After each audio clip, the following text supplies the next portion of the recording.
आता वाळू माफिया हैदोस घालतोय संपूर्ण राज्यामध्ये, अशी अवस्था आहे अध्यक्ष महोदय। त्यामध्ये अनेक ठिकाणी अधिकाऱ्यांवर हल्ले झाल्यानंतर त्यांच्यावर गुन्हे दाखल करू नये म्हणून प्रयत्न होत आहेत, सरकारकडून सूचना जात आहेत, मंत्रालयातून सूचना जात आहेत। ही परिस्थिती आज आहे अध्यक्ष महोदय। गुन्हेगारावर सुद्धा, गुंडांवर गुन्हे दाखल करू नका अशा सूचना जातात, अधिकाऱ्यांना मारलेलं असतं, ती अशी परिस्थिती असते। ठीक आहे अध्यक्ष महोदय, सगळ्या सभागृहाला हे सगळं माहिती आहे कसं फसलं आणि आता काय चाललं। माझा प्रश्न असा आहे की मंत्री महोदयाने एक नवा प्रश्न उपस्थित केला की आम्ही आणखी नवं धोरण ग्रामपंचायतला परवानगी देऊन टाकायची किंवा नगरपालिकेला परवानगी द्यायची।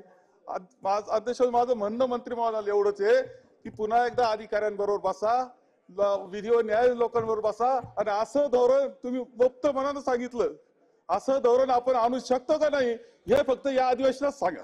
सन्मान्य ज्येष्ठ सदस्य बाळासाहेबांनी खरं आत्मपरीक्षण केलं पाहिजे या बाबतीमध्ये पूर्वी काय होतं आणि आता काय होतं।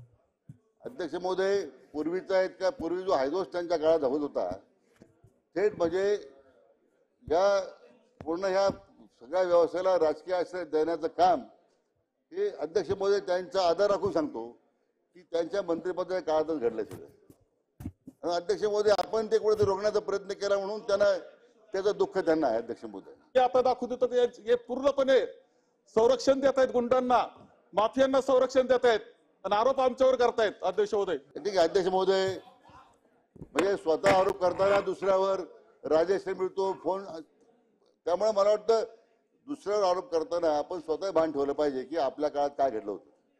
पण अध्यक्ष महोदय, माझी एवढीच अपेक्षा आहे, मी काही प्रतिसाद प्रश्न केलेला नाहीये, मी म्हटलं we are open for suggestion, आपण सूचना करा। नाही थोडं आमचं ठरवलं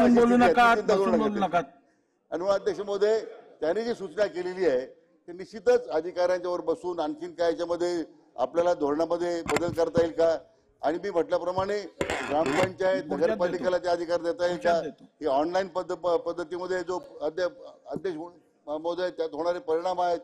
मला वाटतं अध्यक्ष महोदय या बाबतीमध्ये किती चर्चा आपण केली अध्यक्ष महोदय, तरी मी म्हटल्याप्रमाणे धोरणामध्ये शासनाचं धोरण हे सामान्य जनतेकरता वाळू उपलब्ध झाली पाहिजे, क्रशसाठी उपलब्ध झाली पाहिजे अध्यक्ष महोदय, तो प्रयत्न आहे।